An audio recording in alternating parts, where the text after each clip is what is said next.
নমস্কার বন্ধুরা, আজ আমি একটা নতুন রেসিপি নিয়ে চলে এসেছি। আমি এই খাবারটি তৈরি করেছি খোসাওয়ালা যে মুগ ডালটি আছে সেটি দিয়ে। মুগ ডালের এই রেসিপিটি যদি থাকে তাহলে কিন্তু মাছ মাংস আপনার কিছুই লাগবে না, আর খুব সহজ, অল্প সময় হয়ে যায়। তাহলে চলুন বন্ধুরা, শুরু করা যাক আজকের রেসিপি। এর জন্য আমি হাফ কাপ মুগ ডাল নিয়েছি। আমি সারা রাত ভিজিয়ে রেখেছিলাম মুগ ডালটি। যদি সারা রাত ভিজিয়ে রাখতে না পারেন তাহলে 2 ঘন্টা আগে গরম জলে ভিজিয়ে রাখবেন। এর মধ্যে আমি একটা লঙ্কা দিচ্ছি, আপনারা আপনাদের স্বাদ মতো দিয়ে নেবেন। আর কয়েক টুকরো আদা দিয়েছি। এবার আমি একটা মিক্সি বলে নিয়ে নিচ্ছি।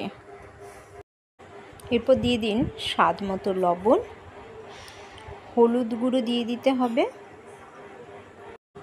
আর কাশ্মীরি রেড চিলি পাউডার দিয়ে আমরা একটা মিহি পেস্ট তৈরি করে নেব। দেখুন পেস্টটা তৈরি হয়ে গেছে। এবার আমি আলাদা একটি পাত্রে ঢেলে নিচ্ছি পেস্টটা। এরপর এর মধ্যে কয়েক চামচ বেসন মিশিয়ে নিতে হবে। বেসন দিয়ে ভালো করে একটু ঘেটে নিন। 2 মিনিট টাইম হাতে নিয়ে ঘেটে নেবেন, তাহলে খাবারটা অনেক বেশি কিন্তু নরম হবে। অপরদিকে একটি ফ্রাই প্যান গরম করে নিয়েছি, তার মধ্যে বেশ কিছুটা আমি সর্ষের তেল দিয়ে দিলাম।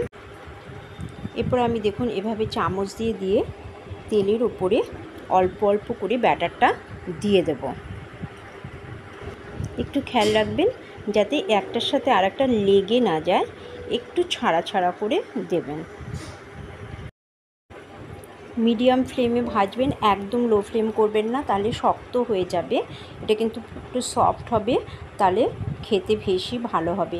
এবার এরকম আলগা হাতে সবগুলো আপনি উল্টে দিন, হালকা ব্রাউন করে ভেজে নেবেন। একবার উল্টে দিয়ে তারপরে আঁচটা অবশ্যই সিম করে দেবেন, নাহলে পুড়ে যেতে পারে। আর একটু 2-3 বার উল্টে পাল্টে নিয়ে যখন এরকম হালকা ব্রাউন ভাব আসবে তখন তুলে নিতে হবে। ভীষণ হেলদি খাবারটি, আর খুব অল্প সময়ে হয়েও যায়। আমি বাকি বড়াগুলো এভাবে ভেজে নেব। অপরদিকে একটা কড়াইতে আমি আবার সর্ষের তেল নিয়ে নিয়েছি। এর মধ্যে দিয়ে দিচ্ছি 2টো তেজপাতা আমি ছোট ছোট করে ছিঁড়ে দিয়েছি। গোটা গরম মশলা দিচ্ছি, এলাচগুলো অবশ্যই একটু ফাটিয়ে দেবেন।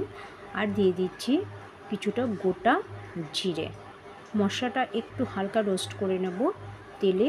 এই সময় কিন্তু ফ্লেমটা একদমই লো রাখতে হবে, নাহলে মশলাগুলো কিন্তু পুড়ে যেতে পারে, আর পুড়ে গেলে কিন্তু একদমই খেতে ভালো লাগবে না। অপরদিকে আমি আবার একটা মিক্সি বোল নিয়ে নিয়েছি, তার মধ্যে একটা টমেটো ছোট করে কেটে দিয়ে দিয়েছি। 2টো বড় সাইজের পেঁয়াজ দিয়ে দিচ্ছি, আর এর সাথে দিয়ে দেব রসুন আর আদা। বন্ধুরা, এটি কিন্তু পেঁয়াজ রসুন ছাড়াও খেতে ভীষণ ভালো লাগে। যদি আপনি নিরামিষ করতে চান পেঁয়াজ রসুন দেবেন না। আর এর সাথে আমি দিয়ে দিচ্ছি 2টো লঙ্কা। আমি একটু কাঁচা পাকা যে লঙ্কাগুলো হয় সেই লঙ্কা নিয়ে একটা মিহি পেস্ট তৈরি করে নিয়েছি। অপরদিকে আমার দেখুন মশলাটাও রেডি হয়ে গেছে। এর মধ্যে এবার আমি পেস্ট করা মশলাটা দিয়ে দেব। টমেটো, পেঁয়াজ, আদা, রসুন আর লঙ্কার পেস্ট। এবার কন্টিনিউ নেড়ে যেতে হবে। এর মধ্যে আমি দিয়ে দেব হলুদ গুঁড়ো, দিচ্ছি সামান্য কাশ্মীরি রেড চিলি পাউডার কালারের জন্য, আপনারা পছন্দ না করলে অ্যাভয়েড করবেন। এর সাথে আমি জিরে গুঁড়ো আর ধনিয়া গুঁড়ো অ্যাড করছি। এবার মশলাটাকে আমি একটু বেশি করে নেড়ে নেব, নেড়ে টোটালটা ভালো করে মিশিয়ে দেব। এই সময় আমি স্বাদ মতো লবণ দিয়ে দিচ্ছি এর মধ্যে। মশলাটা কন্টিনিউ নাড়তে হবে, নাহলে কিন্তু তলায় ধরে যেতে পারে, যেহেতু আমরা খুব অল্প তেলে রান্নাটা করছি। দেখুন কন্টিনিউ নাড়তে নাড়তে মশলা কালারটা চেঞ্জ হয়ে গেছে, আর মশলা থেকে তেল ছাড়তে শুরু করেছে। ঠিক এই পরিস্থিতিতেই আঁচটা একদম সিম করে রাখা অবস্থাতে আমি টক দই অ্যাড করছি। খুব ভালো করে ফেটিয়ে রুম টেম্পারেচারে রাখা টক দইটা অ্যাড করতে হবে, তারপরে ভালো করে ভাবে মিশিয়ে দিতে হবে। দেখুন মশলাটা এবার আমার একদমই সম্পূর্ণ রেডি হয়ে গেছে। এবার আমি এখানে হালকা উষ্ণ গরম জল ঢেলে দেব। এই রেসিপিতে কিন্তু জলের পরিমাণটা একটু বেশি লাগবে। এরপর আমি ঢেকে দেব যতক্ষণ না ঝোলটা ফুটে উঠছে। দেখুন ঢাকনা সরিয়ে ফিরে এসেছি, জলটা সম্পূর্ণ ফুটে উঠেছে। এবার আমি ছোট ছোট বড়াগুলো এর মধ্যে দিয়ে দিচ্ছি। দিয়ে এবার বড়াগুলো দিয়ে ভালো করে নেড়ে মিশিয়ে নিয়ে আবার আমি ঢেকে দেব। আমি 2 মিনিট সিম আঁচে ঢেকে রান্না করে ফিরে এসেছি। দেখুন আমার তরকারিটা সম্পূর্ণ রেডি হয়ে গেছে। এবার আমি সার্ভ করে দেবো।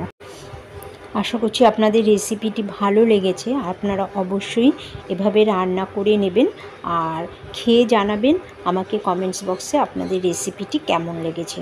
সবাই ভালো থাকবেন, সুস্থ থাকবেন। দেখা হবে পরের কোনো রেসিপিতে। Thank you so much.